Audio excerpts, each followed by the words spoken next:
Okay, guys, so before I get to addicts that tend to be selective in the in the way they live their lives, I'm going to talk a little bit about that show that I was watching about that nurse who was interviewing that person who told them that they would never stop taking drugs because it makes them feel they feel good. They feel too good. It makes them feel too good, so they will never give it up.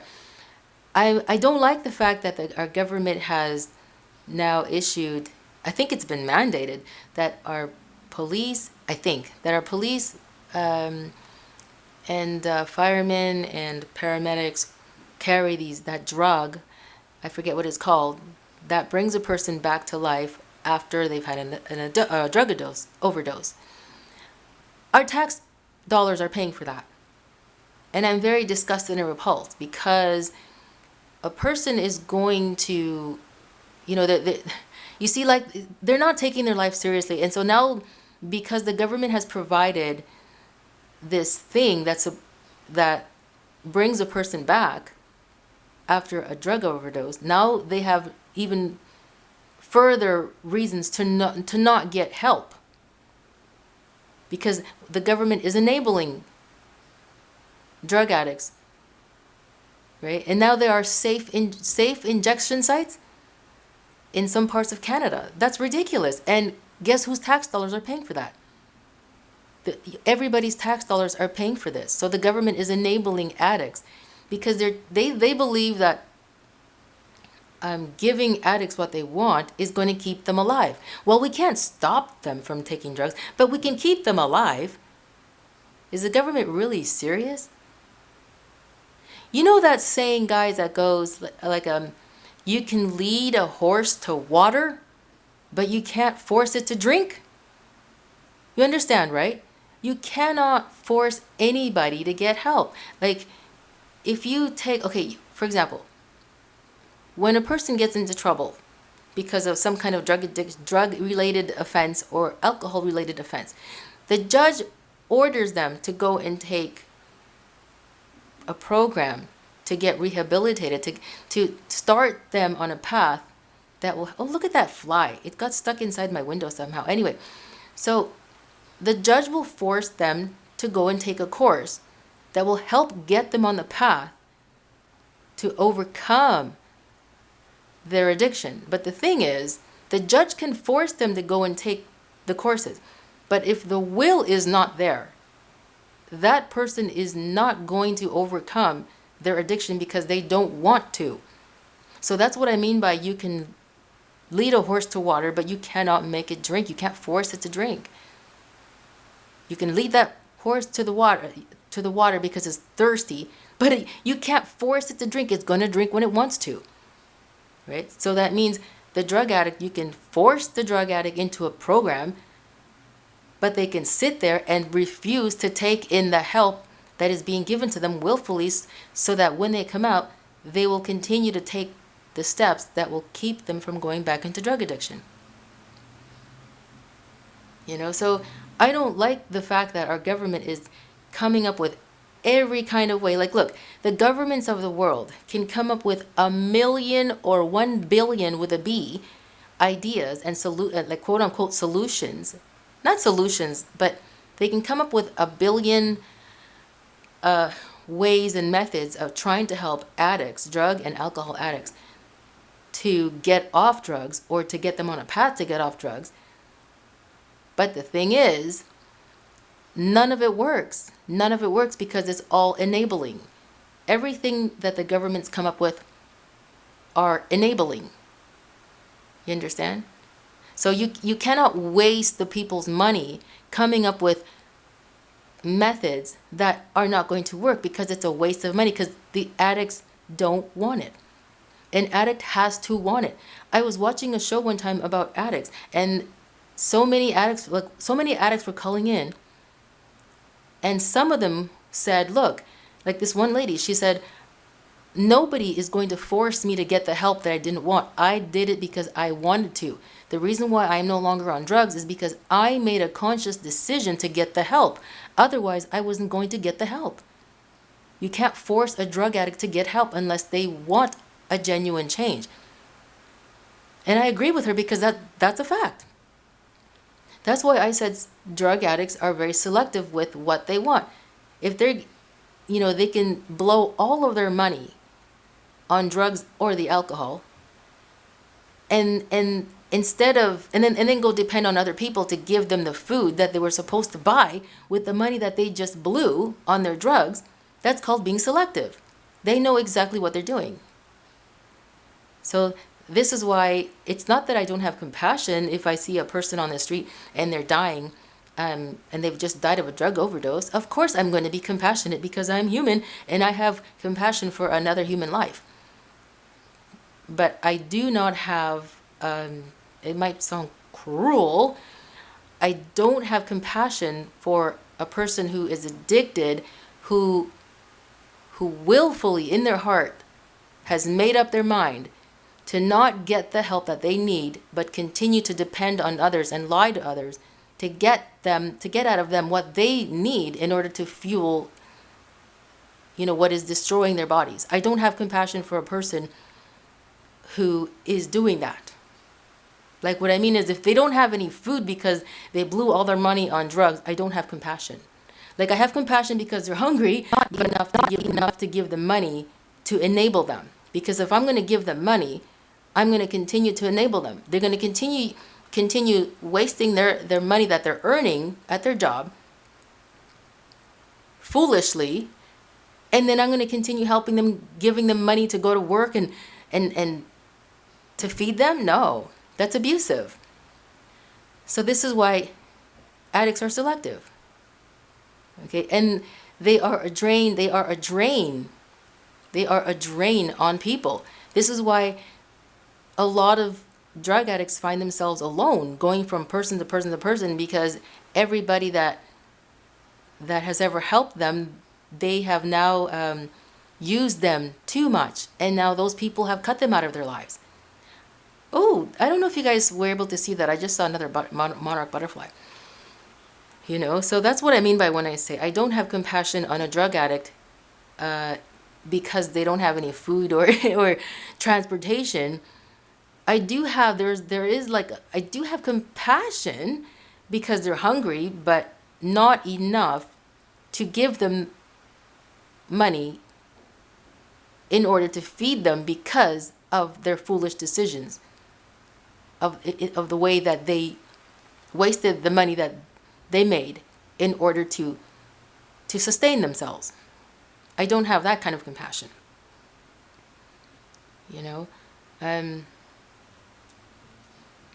You see, there's another person that I met recently, and they live in the neighborhood, and they would show up at our house. I mean, they would show up at our place once in a while, asking us if they can use the shopping buggy. Right? So then, the thing is, so we gave them the shopping buggy. So they would take the shopping buggy, and they would bring it back. So then, but I also know that this person is struggling with an addiction. They're struggling, not a drug addiction, but they're struggling with an alcoholic addiction. They are very responsible with their life. They pay their bills. They're very responsible. They have pets, and they're responsible with their pets. They get their shots. They get their animals are well fed. They're nice and plump. They have a home. They're responsible, but they're still struggling with alcoholism. But they're having a hard time dealing with the alcoholism because they're not always using their earnings wisely either. So anyway, so they would come around a lot to ask us for the buggy, and we would give it to them. And then one day I was sitting there thinking to myself, you know what? My friend, they're not financially really struggling. So it doesn't make sense for them to keep asking us to come and use the buggy if they can just use some of their money to buy a buggy. So then one day they came by and they asked, no, they didn't ask for the buggy. They just came by to chat. And then I spoke to my friend and I said, you know what? I would like to tell you something, and it has to do with the buggy. So I explained the situation. I said, you need to, I said, look, okay, I said it in a way so that I to the best of my ability, so that I would not offend them. I said, I know that you need a buggy to buy your groceries, but the thing is, you can afford to buy a buggy. So but the thing is, you are not using your money wisely, so that when you need a buggy, you don't have the money, to bring back you don't have the money to buy the buggy to do your groceries. So what you need to do is you need to buy yourself a buggy, and we are no longer going to allow you to use the buggy. And so my friend got really upset. And I said, this is the situation. You have to use your money wisely, so that you have money, so that you can afford to buy yourself a buggy, in order that you can use it for what you're really needing, which is, for what you're needing is to when you go do your shopping, and you're not going to have to depend on other people. And so the next month, guess what I saw? I saw my friend with a buggy.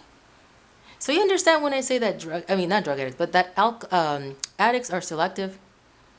Okay, they choose how to use their money when it suits them. As long as they know that other people can enable them, they're going to continue to go to those people. As long as an addict knows that they can get out of those people what they are needing, they will continue to do it until that person puts an end to it. And my friend never came back to ask us for money to buy a buggy, because they now have a buggy. And even if they didn't have a buggy, they weren't going to come back, because there's no buggy to give to them, like to lend to them. We have three, but the point is, I wanted to teach my friend a lesson. You got to be wise with your funds. It doesn't matter what you're going through. You have to be wise with your funds. My friend is so responsible with everything else in their lives, their bills, their home, their pets. They're very well kept. They're beautiful. They look nice. They dress nice all the time. They do their hair. They do everything. They do their eyes. Everything. They're beautiful. Except for they weren't, that one thing that they were needing. They were mismanaging their money. Instead of buying with it what they were needing to do something that they were needing, which is to carry their drugs, to carry their food back home. So, yeah, and so that's the only time that I've ever dealt with people that have been addicted to stuff. That one time way back in 2003, right, with that one friend who, the one who would defend other people. Okay, that person there. That's the first time I dealt with it. I helped this person a lot financially, and with a lot of things that they were needing, because they were needing a brand new pair of shoes. Guys, every time I would see them, they had these pair of shoes. They were on the verge of like coming apart at the seams, and it was like it was like their feet were about to show through the shoes, like through the seams, So I felt so bad. They didn't even have a coat for the winter. They'd had nothing, So I felt bad, and I helped this person. I bought them things to help them to wear in the cold season, and I bought them a nice pair of boots and a few other things that she was needing, and things like that. But then when I found out that they were on drugs, I felt so bad, because the reason why they were needing all these things is because they were using all their money on drugs. They were spending all their money on drugs, and they had lost so much weight. So they had a very severe drug addiction. It was it was really, really bad. So that's the state that they were in, because when I first met them, they were not in this state of such financial, like they were, in a very horrible state financially. And they were not like that when I first met them. But then when I saw them again in 2003, it was like night and day. They had nothing. They had absolutely nothing. And, you know, it's unbelievable how a person's life changes when they allow drugs to take over their lives. They lose everything, because everything, they probably sell it or give it away or trade it away for drugs. And they walk around like, you know, they walk around like somebody beat them up and stole everything from them, when really they let their drug addiction bring them to that point where it looks like they were just robbed and beat up. You know, so it was terrible. So I felt bad, you know. I felt bad because I got used like that. And so then one day I told my friend, I said, you know what? I know that you are dealing with something, and you've not been honest with me. So then my friend said, no, it's true. I mean, it's not true. I've not been dishonest with you. And, you know, everything's okay. I have not been dishonest with you. And I said, no, you have been dishonest with me. And I said, why don't you go talk to a priest, go talk to a pastor? And then my friend said, I already did. Right away, she said, I already did. So I didn't say anything, but in my mind, I knew that they were lying. And then I said, well, you know, I think what I said was, well, that's good. But I knew that they really didn't. And I said, well, I've chosen to move on from you, and I will no longer be associating with you. So, but I hope the best for you, and you take care of yourself, okay? And they said, okay.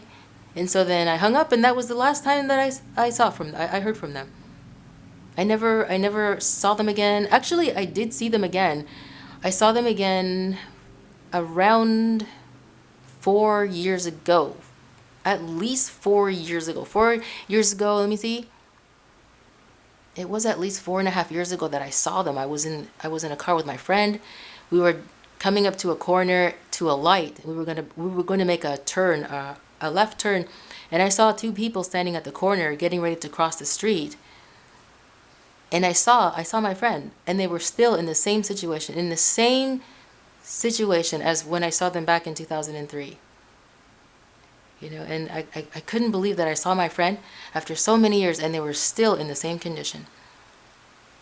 But I wasn't gonna, you know, say, hey, you know, because when my friend and I, we made the turn, and we passed in front of them because they were waiting to cross the street. I could have looked out the window and said, hey.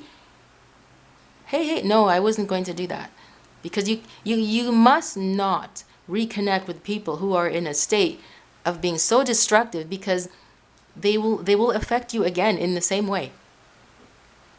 And yeah, you can't do that, because they're destructive to themselves, and they're going to drain you. Even if you don't give them anything, they're going to drain you, because you're always going to be worried about them and hoping that they get help, and they're refusing to get help. So I didn't say anything, you know, in the car, and my friend and I kept going, and that was the last time that I saw them. It was at least 4.5 years ago. So yeah, that friend there, and then my other friend, my neighbor from around the corner from our other house, and then the recent friend, those were the only 3 people that I have ever known about, that I have ever encountered, who have had an addiction of any sort. No, actually, the other friend, the elderly person, yeah, that I knew him. And he passed away. Yeah, unfortunately, that's too bad. He passed away. Oh, he passed away about 8 years ago, maybe, something like that. Yeah, he passed away like around 8 years ago. 8 or 9 years ago, at least 8 or 9 years ago. But he's in heaven. He believes in the Lord Jesus Christ, so he's in heaven. And yeah, guys, so I don't like, and the thing is also, guys, in Canada, drug addiction and alcoholism has been declared a bona fide mental, not mental, but they have declared it a disease. Okay? It's been declared probably a mental disease. Whatever it is, they have deemed it to be a genuine disease. I'm sorry, but alcoholism and drug addiction, they are not diseases, they are choices. I will tell you what a disease is. A disease is multiple myeloma, which is what my grandmother had in her bones. Okay? I believe it's a cancer inside of the red blood cells in the bone marrow. That's a real disease. Cancer is a real disease, okay? Because my grandmother didn't walk into a hospital. She didn't walk into the Princess Margaret Hospital where they treat cancer patients, or any other cancer hospital in Canada, with a needle and poke a cancer patient and then inject herself with cancer cells. You understand what I'm saying? She didn't do that. Cancer chose her, not the other way around. Drug addicts, and alcoholics, they choose their conditions. They choose their addictions. Okay, cancer patients don't choose to be on cancer. Cancer chooses them. That's a real disease.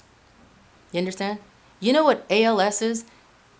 Okay, I think it's called Lou Gehrig's disease. It's that disease that I think it's a nerve. I think it's a nervous central nervous system disease where you slowly become paralyzed to the point where you can't even breathe. Okay, nobody injects themselves with ALS. ALS injects itself or chooses people. You understand? Those are real diseases. Those are real diseases. Okay, also another disease is bipolar. Okay, bipolar is a genuine biological disease. It's something that is going, it's a condition that goes on in the brain that creates a horrendous state for the person mentally, because the wiring up there is all, somehow it's gone wrong, it's gone off. And the people need to be on powerful medication to help them, whatever their brain is not, in whichever way their brain is not functioning, they are on powerful medication to help their brains function the way it's supposed to be, in the best way. That's a real disease. Okay, don't tell me that alcoholism and drug addiction is a disease. You know the elderly person that I was telling you about, that just the one that I knew that died from alcoholism? This person quit alcoholism cold turkey, and they were addicted. They started drinking when they were between 7 and 9 years old. And my grandmother, she's in heaven now. She would have been 100 years old this month, and she passed away 3 years ago. She told me that she knew this person back in our country in Ecuador. She used to see them when they were a little kid. She knew them when they were a little kid, and he was an alcoholic. And this person also told me and my mother that they were an alcoholic from the time they were between 7 and 9 years old. But when before this person passed away, they quit just cold turkey. And we were dealing with him very closely. Moments before he passed away, we were dealing with him very closely. We were taking him to the hospital, things like that, like my mother. And he had no desire to drink. He just quit cold turkey. So you're telling me that drug addiction and alcoholism is a disease, that people just can't quit cold turkey, when you have somebody who was addicted to drugs from the time from the time they were like 7 and 9, and then they quit when they were elderly, just cold turkey? No.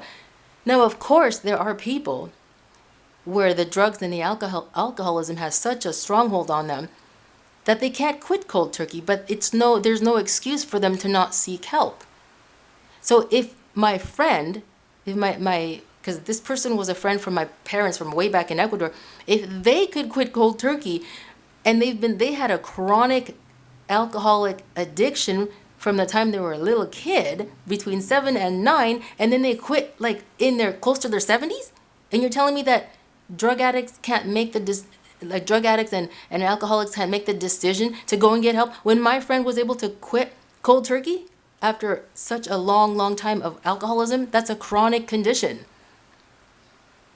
No, don't tell me that it's a disease, because it's not a disease. It's a choice.